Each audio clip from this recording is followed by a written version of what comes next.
ముంబైలో భూముల ధరలు ఆకాశంలో ఉంటాయి. అందుకే అక్కడ ల్యాండ్ మాఫియా పవర్ఫుల్. ఒకప్పుడు దీనికి దావూద్ ఇబ్రహీం డి కంపెనీ పెద్ద దిక్కుంటూ ఉంటాయి. ఇప్పుడు దావూద్ లేడు కాబట్టి ఆ భూ మాఫియాకు ఒక రాజకీయ గొడుగు కావాలి. ఓవైసీ గనుక ముంబైలో పాగా వేస్తే ఈ ల్యాండ్ మాఫియా అంతా కూడా ఆయన వెనుకాలనే నడుస్తుంది. అంటే డి కంపెనీ స్థానాన్ని ఓ కంపెనీ, ఓవైసీ కంపెనీ భర్తీ చేయబోతున్నది అన్నట్టు. ఫోర్త్ వన్,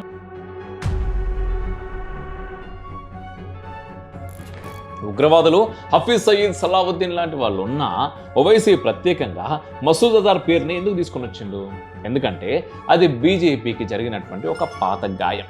1994లో అనంతనాగ్ దగ్గర అజార్ను మన వాళ్ళు పట్టుకున్నారు. కానీ 1999లో IC-814 విమానం హైజాక్ అయినప్పుడు ప్రయాణికుల ప్రాణాలు కాపాడు కోసం వాజ్పేయి ప్రభుత్వం అజార్ను విడిచిపెట్టాల్సి వచ్చింది. ఇప్పుడు అజిత్ దోవల్ గారు NSAగా ఉన్నారు, మోదీ గారు పవర్లో ఉన్నారు. మీరు వదిలేసిన వాడినే మీరు తెచ్చుకోలేరా అని అడగడం ద్వారా బీజేపీ జాతీయ భద్రతావాదాన్ని ఆయన గేలి చేస్తా ఉన్నాడు. ఫిఫ్త్ వన్, ట్రంప్తో మోదీకున్న స్నేహం అందరికీ తెలిసిందే. ఇప్పుడు అదే ట్రంప్ సేనలు వెళ్ళి వెనుజులా అధ్యక్షుడిని పట్టుకొని వచ్చినప్పుడు మరి మీరు మసూద్ అజర్ని ఎందుకు తీసుకురాలేరు అని అడగడం ఓవైసీ తెలివైన రాజకీయ ఎత్తుగడ. ఇది వినడానికి బాగానే ఉన్నా లోపల మాత్రం మోదీని తన మత ప్రజల ముందు అసమర్థుడు అని ముద్ర వేసే ప్రయత్నం చేస్తా ఉన్నాడు.